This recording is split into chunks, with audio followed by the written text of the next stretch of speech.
wa ma kunna linahtadiya laula an hadana Allah. Asyhadu an la ilaha illallah wahdahu la syarika lah innama huwa ilahul wahid. Allahu la ilaha illa huwa rabbul arsyil azim. Allahu la ilaha illa huwal hayyul qayyum. Allahu la ilaha illa huwar rahmanur rahim. Saudaraku muslimin muslimat yang dimuliakan Allah, puji dan syukur marilah kita panjatkan kehadirat Allah Ta'ala.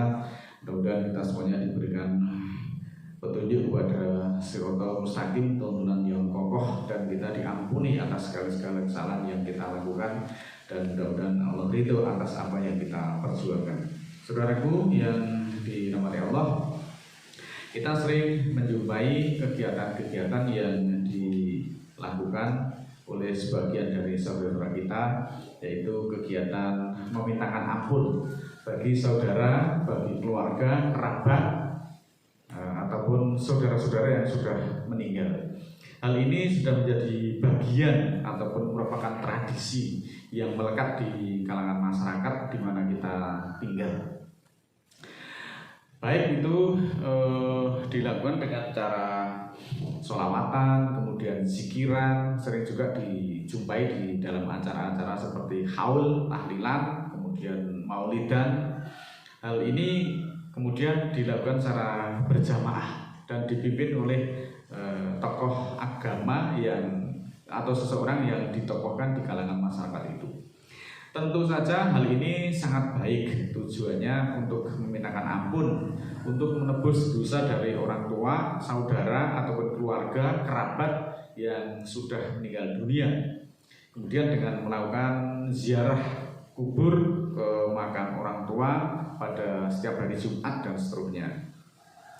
Sebetulnya sepanjang itu tidak bertentangan dengan tuntunan Nabi yang ada di dalam Al-Quran, tentu hal ini sangat baik untuk dilakukan. Namun demikian, karena Allah sudah memberikan petunjuk kepada manusia melalui Al-Quran yang disampaikan oleh Jibril kepada Nabi, Nabi kemudian juga menyampaikan kepada umatnya, dan petunjuk itu berupa wahyu Al-Quran. Oleh karena itu marilah kita simak petunjuk-petunjuk Allah. Di antara berikut ada ayat-ayat yang menerangkan. Di dalam surat ke-42 ayat 5, A'udzubillahi minasyaitonirrajim, bismillahirrahmanirrahim. Takadu samawatu yatafattarna min fawqihina wal malaikatu yusabbihuna bihamdi rabbihim wa yastaghfiruna liman fil ardi ala innallaha huwal ghafurur rahim. Yang artinya hampir saja samawat atau planet-planet itu terseret dari atasnya, dan malaikat bertasbih dengan memuji Tuhannya dan memintakan ampun untuk siapa yang di bumi. Dan ketahuilah bahwa Allah Dia Maha Pengampun lagi Maha Penyayang. Ini ternyata planet-planet, samawat dan bumi itu juga bertasbih, memuji Allah, memuji Tuhannya. Demikian juga para malaikat juga bertasbih, memuji Tuhannya, memintakan ampun untuk orang-orang yang ada di bumi. Sedangkan Allah kita mengetahui Maha Pengampun lagi Maha Penyayang. Selanjutnya di dalam surat ketiga ayat 19, ala tuqatiluna qauman nakasu aimanahum wa hamu bi ikhraji rasuli wa hum bada'ukum awala maratin atahsaunahum fallahu ahaqqu antahsaunu in kuntum tu'minun. Tiada bagi nabi dan orang-orang beriman untuk memintakan ampun bagi orang-orang musyrik, walaupun orang-orang musyrik itu kerabat, sesudah datang kepada mereka bahwa mereka adalah kawanan neraka atau kelompok api siksaan.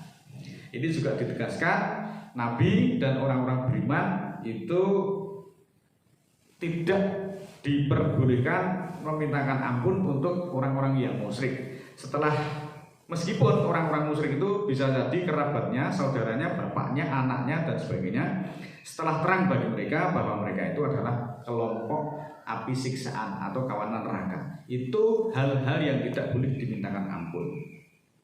Di dalam surat ke-63 ayat 5 ditegaskan lagi, wa idza qila lahum ta'alau yastaghfiru lakum rasulullahi walau ru'usakum wa ra'aituhum yasudduna wa hum mustakbirun.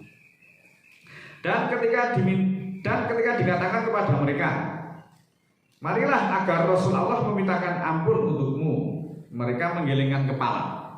Engkau lihat mereka mengelak atau menghindar atau berpaling, dan mereka menyombongkan diri.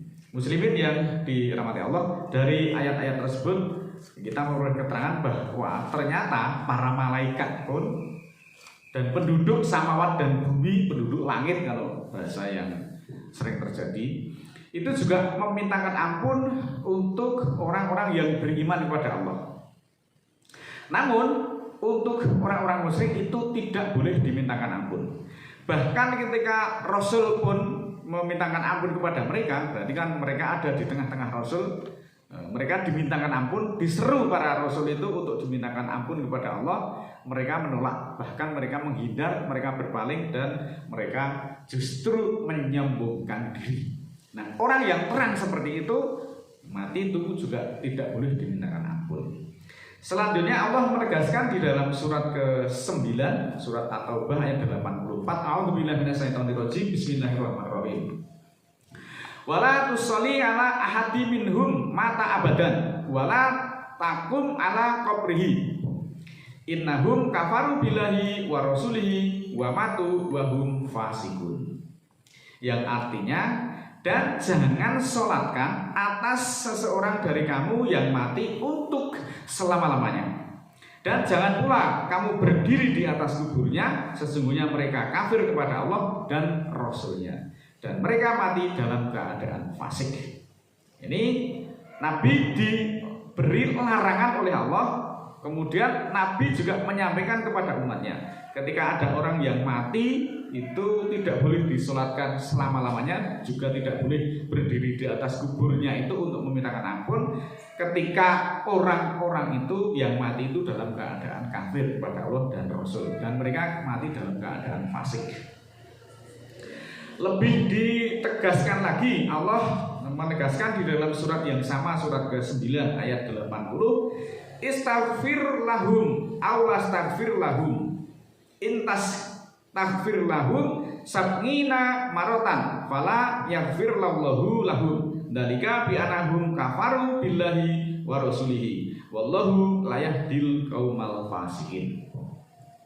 Yang artinya, engkau mintakan ampun atau tidak kamu mintakan ampun bagi mereka. Jika kamu mintakan ampun bagi mereka 70 kali, maka Allah tidak akan mengampuni mereka.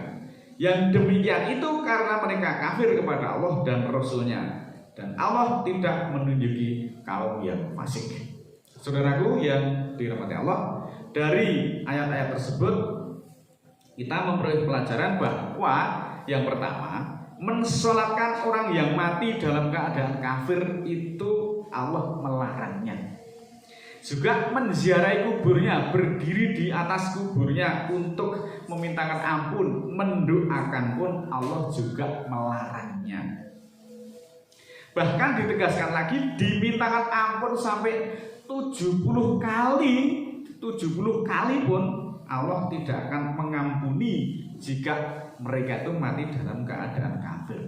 Lalu untuk apa didoakan? Untuk apa dimintakan ampun? Ini tidak cuma sekali memintakan ampun.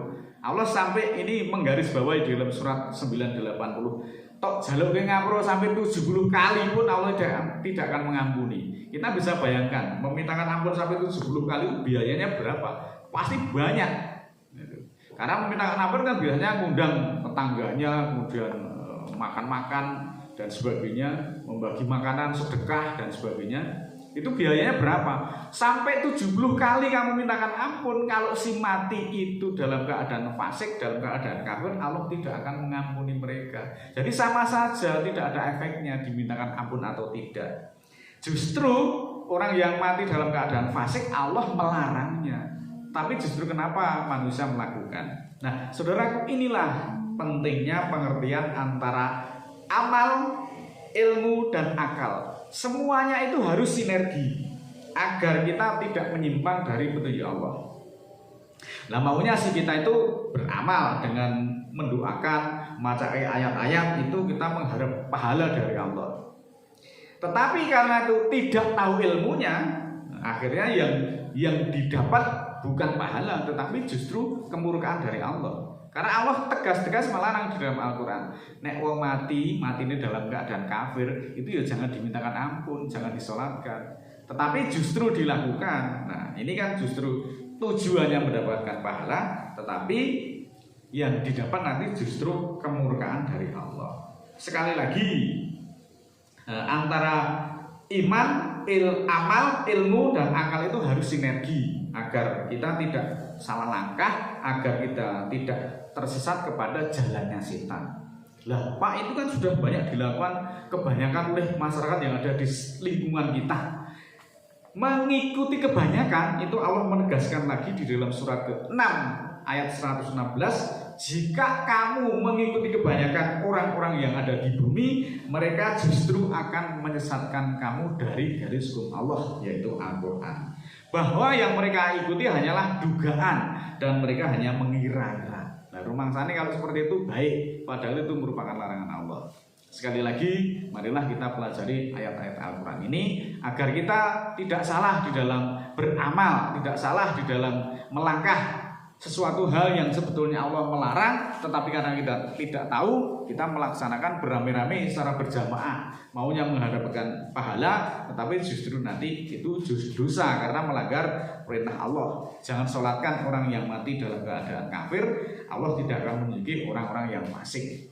Meminta ampun itu justru ketika kita masih diberi kesempatan ini, marilah kita beribadah, beramal, mengkaji petunjuk-petunjuk Allah yang ada di dalam Al-Quran, sehingga kita berada di dalam Shirathul Mustaqim. Dengan demikian mudah-mudahan Allah mengampuni kita semuanya. A'udzubillahi minasyaitonirrajim. Bismillahirrahmanirrahim. Allahumma ighfirli walil mu'minina wal mu'minat al ahya'i minhum wal amwat innaka samiun qaribun mujibud du'at innaka ala kulli syai'in qadir. Rabbana la tu'akhidna in nasina aw akhtana. Rabbana wa la tahmil alaina isran kama hamaltahu 'alal ladzina min qablina. Rabbana wa la tuhamilna ma la taqata lana bi wa'fu 'anna waghfir lana warhamna anta maulana fansurna 'alal qaumil kafirin. Rabbana la tuzigh qulubana ba'da hadaitana wa hab lana min ladunka rahmah innaka antal wahhab. Rabbana ighfir lana wa li ikhwanina alladziina sabaquna bil iman wa la taj'al fi qulubina ghillan lil ladzina amanu rabbana innaka ra'ufur rahim. Subhana rabbika rabbil izzati amma yasifun wa salamun alal mursalin walhamdulillahi rabbil alamin. Wassalamualaikum warahmatullahi wabarakatuh.